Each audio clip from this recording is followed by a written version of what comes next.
اللهم ارزقني شفاعة الحسين يوم الورود وثبت لي قدما صدق عندك مع الحسين وأصحاب الحسين الذين بذلوا مهجهم دون الحسين. أما بعد، فقد قال الله تعالى في كلامه المجيد والفرقان الحميد وهو أصدق القائلين. بسم الله الرحمن الرحيم. يا أيها الذين آمنوا أطيعوا الله وأطيعوا الرسول وأولي الأمر منكم. সালাওয়াত। সমস্ত প্রশংসা মহান রব্বুল আলামিনের জন্য, পরওয়ারদিগার আলমের অশেষ ধন্যবাদ। তিনি আমাদের সকলকে সর্বশ্রেষ্ঠ মাখলুক বানিয়েছেন এবং সাথে সাথে প্রিয় নবী ও তার আহলে বাইত 12 ইমাম আমাদের সকলকে তানাদের সিরাতের উপর চলার তৌফিক দান করেছেন। আমি কোরআন শরীফের মধ্যে একটি আয়াতের কিছু অংশ আপনাদের সামনে তেলাওয়াত করেছি। যে কোরআন শরীফের সর্বপ্রথম সূরাটির নাম হলো সূরায়ে আল ফাতিহা এবং সর্বশেষ হলো সূরায়ে আন-নাস। 30টি পারা আছে, 114টি সূরা আছে। সব থেকে বড় সূরার নাম হলো সূরা আল বাকারা।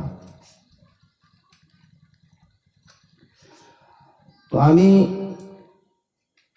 কোরআন শরীফের যে আয়াতটি কিছু অংশ তেলাওয়াত করেছি, শুনতে খুব ছোট,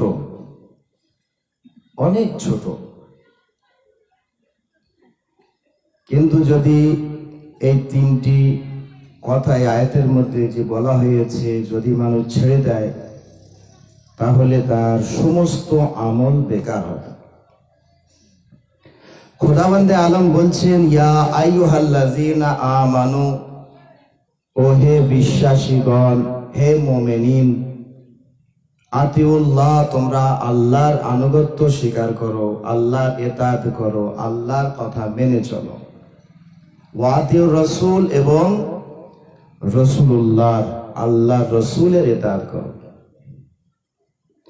ওয়া উলিল আমরি মিনকুম, এবং তোমাদের মধ্যে যারা উলিল আমর আছে তাদের ইতাআত করো। সমস্ত মুসলমান এই আয়াতের উপরে বিশ্বাস রাখে, কেননা যদি আয়াতের উপরে বিশ্বাস না রাখে তাহলে সে মুসলমান হতে পারে না, সে কোরআনকে অমান্য করলো। কত সুন্দরভাবে এই আয়াতের মধ্যে বলা হচ্ছে যে আল্লাহর ইতাআত করো, তার রাসূলের ইতাআত করো। সকলেই মেনে নিয়েছে যে আল্লাহর ইবাদত করতে হবে, আল্লাহর ইতাআত করতে হবে, তার রাসূলের ইতাআত করতে হবে, তার রাসূলের কথা মতো চলতে হবে। কিন্তু তৃতীয় জায়গায় যাওয়ার পরে দ্বিমত হয়ে গেল, মত সৃষ্টি হয়ে গেল। তৃতীয় স্থানে উলিল আমর কাকে মানব? আল্লাহকে সকলেই মানছে, রাসূলকে মানছে, কিন্তু উলিল আমর যেখানে বলা হয়েছে সেখানে মত পার্থক্য হয়েছে, মত সেখানে সৃষ্টি হয়েছে। কেউ উলিল আমর যে ব্যাখ্যা করছে সে বলছে কোনো হাকিম হবে, কোনো রাজা হবে। আবার কেউ কেউ বলছে উলামারা হবে। কত মত এখানে সৃষ্টি হচ্ছে। কেউ কেউ বলছে যে হাকিম রাজা তারা হবে, আবার কেউ কেউ বলছে যারা আলিমগণ তারা উলিল আমর হবে। আবার কিছু লোক আছে তারা এটা স্বীকার করে যে উলিল আমর বলতে রাসূলুল্লাহ 12 জন ইমামদের কথা বলে গিয়েছে। যখন জাবির ইবনে আব্দুল্লাহ আনসারী রাসূলুল্লাহর একটি বিখ্যাত সাহাবী, সেই রাসূলুল্লাহ কাছে জাবির ইবনে আব্দুল্লাহ আনসারী জিজ্ঞাসা করলেন, ইয়া রাসূলুল্লাহ, আমরা আল্লাহর কথা বুঝতে পারলাম, আল্লাহর মেনে চলতে হবে, তার রাসূলের মেনে চলতে হবে, আমরা চিনতে পারলাম, কিন্তু উলিল আমর বলতে কারা ইয়া রাসূলুল্লাহ আমরা বুঝতে পারিনি। ইয়া রাসূলুল্লাহ, এর ব্যাখ্যা কি? এর ব্যাখ্যা কি আছে? দেখেন, জাবির ইবনে আব্দুল্লাহ আনসারী আল্লাহর ওখানে বলছে না যে আল্লাহ, এ আমার রাসূল, এ আল্লাহর রাসূল, ইয়া রাসূলুল্লাহ। প্রথম যে অংশ আছে আল্লাহর ইতাআত করো, সে কোন আল্লাহ? এ কথা কিন্তু জাবির ইবনে আব্দুল্লাহ আনসারী বলছেন না। বা রাসূল বলতে কে, এখানেও জাবির প্রশ্ন করছেন না, বরং জাবির ইবনে আব্দুল্লাহ আনসারী বলছেন, ইয়া রাসূলুল্লাহ, আমরা আল্লাহকে বুঝতে পারলাম, রাসূলকে বুঝতে পারলাম, কিন্তু উলিল আমরকে আমরা বুঝতে পারিনি। ইয়া রাসূলুল্লাহ, এর ব্যাখ্যা কি আছে? তো যখন জাবির ইবনে আব্দুল্লাহ আনসারী রাসূলুল্লাহর কাছে জিজ্ঞাসা করলেন, তো রাসূলুল্লাহ তখন বললেন, উলিল আমর মানে হলো, এর অর্থ হলো সর্বপ্রথম হযরত আলী, তারপরে হযরত হাসান, তারপরে হযরত হোসেন, তারপরে হযরত আলী ইবনুল হোসেন, তারপরে মুহাম্মদ ইবনে আলী। কিন্তু জাবির এই মুহাম্মদ ইবনে আলী পঞ্চম ইমাম। তাওরাতে এনার নাম হলো বাকের, কিন্তু জাবির ওই যে মুহাম্মদ ইবনে আলী যে আছে পঞ্চমতম ইমাম, ওই জাবির ওর নাম হলো আমার নামে, মানে আমার নাম মোহাম্মদ, আর আমার যে পঞ্চম যে নায়েব হবে উলিল আমর যে পঞ্চমতম আছেন তার নামও মোহাম্মদ, আমার নামের সাথে তার মিল। অতএব খুব শিগগিরই তুমি তার সাথে সাক্ষাৎ করবে। কিন্তু জাবির ইবনে আব্দুল্লাহ আনসারী, তুমি মনে করে রেখো, যখন সেই মুহাম্মাদের সাথে সাক্ষাৎ হবে, আমি রাসূল আমার সালাম পৌঁছে দিও। সালাওয়াত মুহাম্মদ ওয়া আলি মুহাম্মদ। এ জাবির, আমার সালাম পৌঁছে দিও সেই মুহাম্মাদকে।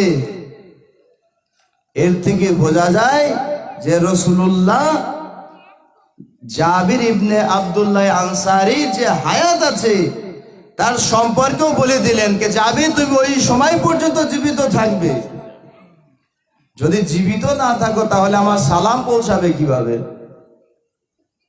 আমার সালাম কিভাবে পৌঁছাবে?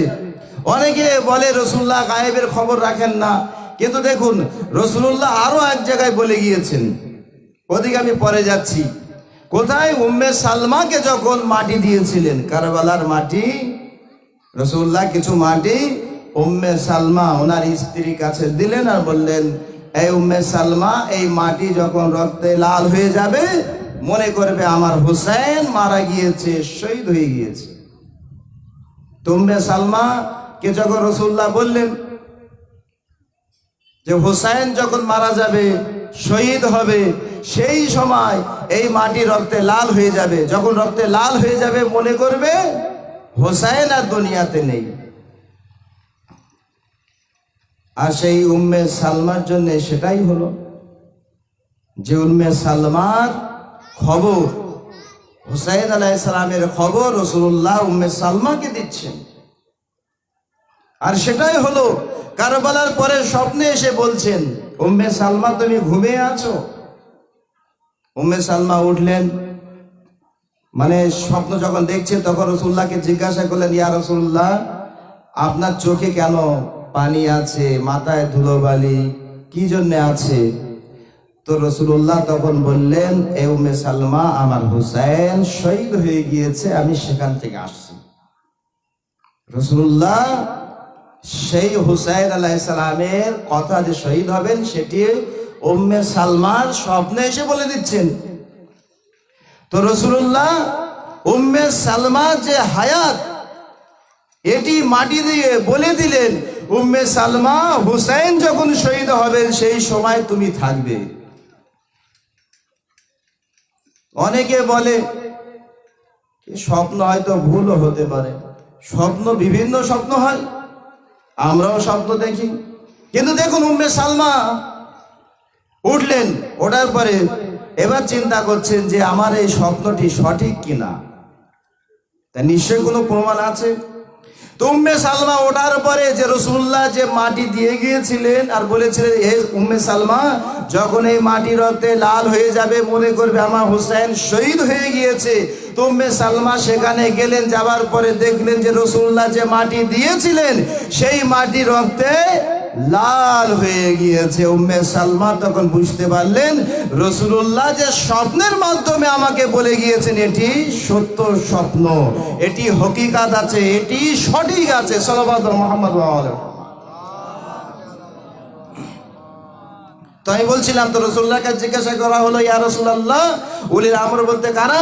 তো রাসূলুল্লাহ বললেন হযরত আলী, তারপর হাসান, তারপর হোসেন, তারপর আলী ইবনে হোসেন, তারপর মুহাম্মদ ইবনে আলী, তারপরে বললেন জাফর ইবনে মুহাম্মদ, তারপরে বললেন মুসা ইবনে জাফর, তারপরে বললেন আলী ইবনে মুসা, তারপরে বললেন মুহাম্মদ ইবনে আলী, তারপরে বললেন আলী ইবনে মুহাম্মদ, তারপরে বললেন হাসান ইবনে আলী, তারপরে বললেন হুজ্জাত ইবনে হাসান। আল্লাহুম্মা সাল্লি আলা মুহাম্মদ ওয়া আলি মুহাম্মদ।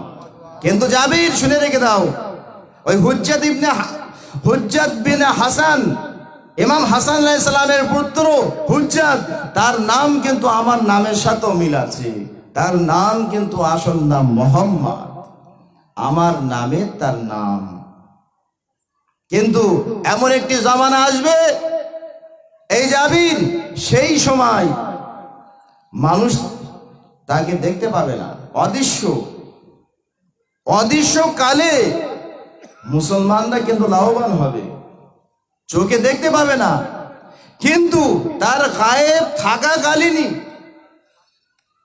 তা থেকে মানুষ লাভবান হবে।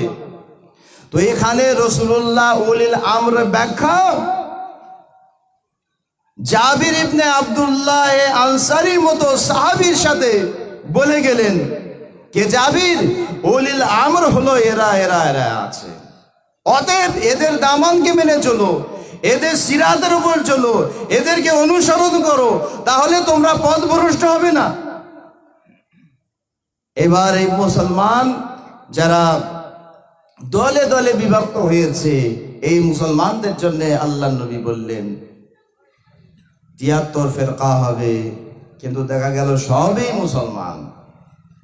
এই ৭৩ ফেরকার মধ্যে সবই মুসলমান।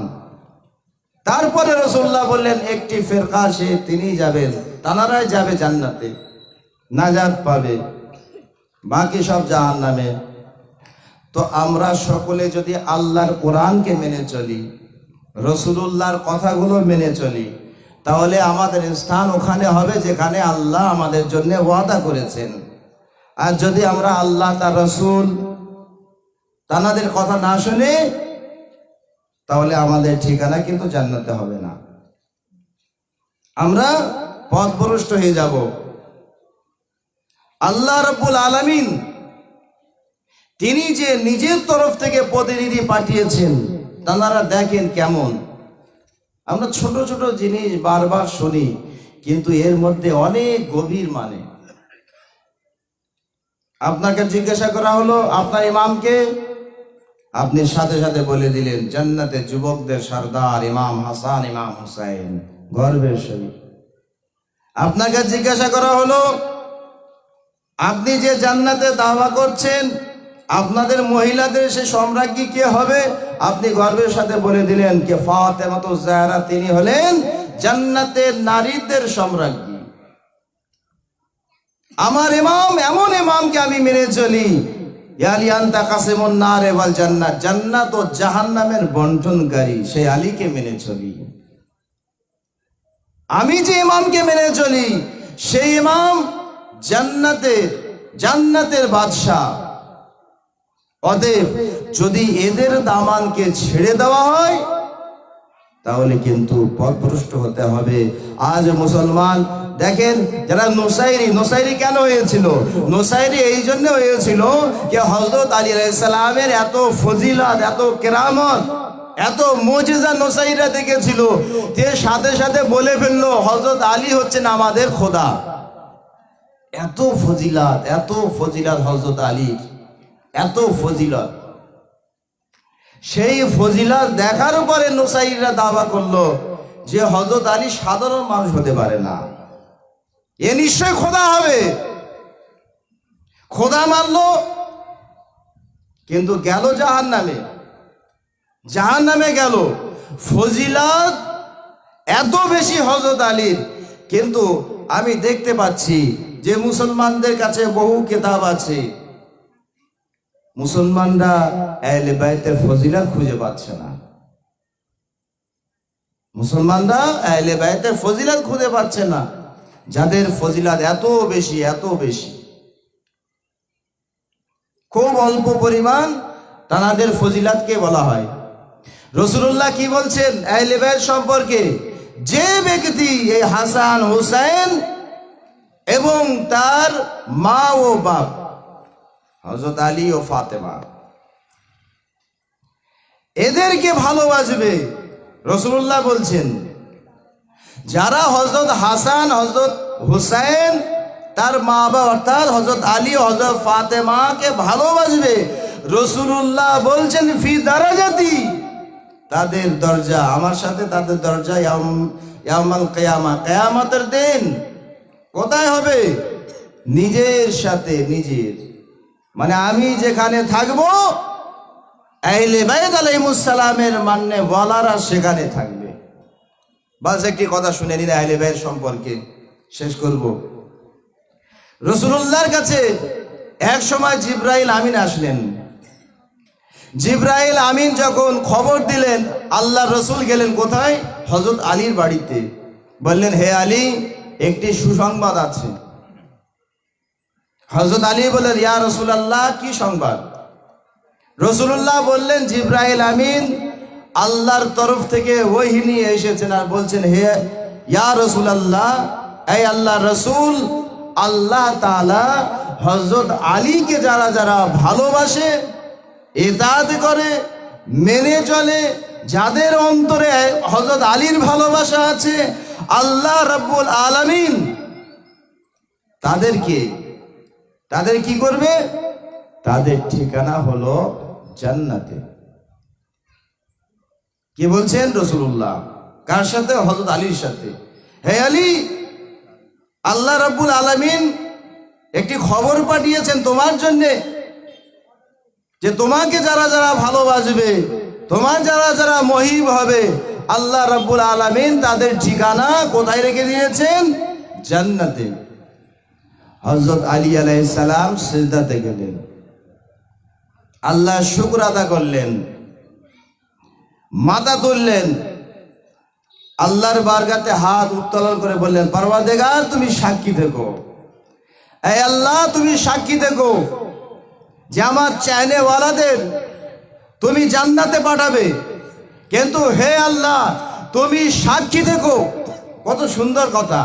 হে আল্লাহ, তোমাকে সাক্ষী রেখে আমি আলী বলছি যে আমি যত নেকি অর্জন করেছি, কত গুরুত্বপূর্ণ কথা। এই আল্লাহ, যত আমি নেকি হাসিল করেছি আজ পর্যন্ত, হে আল্লাহ তুমি সাক্ষী থেকো, আমার সেই নেকি থেকে অর্ধেক নেকি আমার চাহনেওয়ালাদেরকে দিয়ে দিলাম। সালাওয়াত মুহাম্মদ ওয়া আলি মুহাম্মদ। আরেকবার সালাওয়াত মুহাম্মদ ওয়া আলি মুহাম্মদ।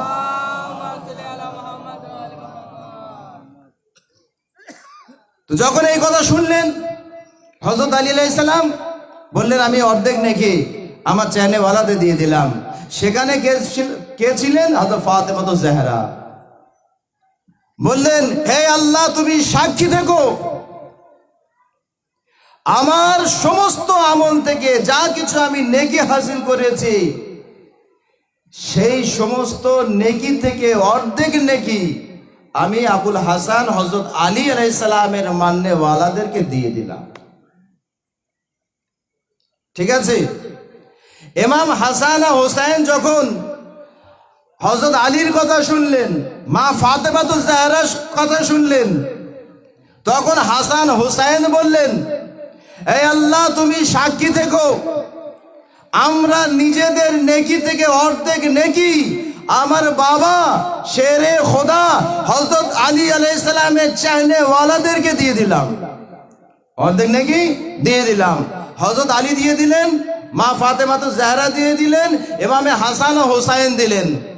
যখন ইমামে হাসান ও হুসাইন দিয়ে দিলেন, রবায়ত বলছে এরপরে রাসূলুল্লাহ বললেন, হে আলী, তোমরা একের পর এক নেকি হাসিল করবে। তোমাদের ঈমান আরো বাড়াতে চাও, তোমার চাহনেওয়ালাদের দিয়ে তোমরা গর্ব করতে চাও, তোমার চাহনেওয়ালাদের বাঁচাতে চাও।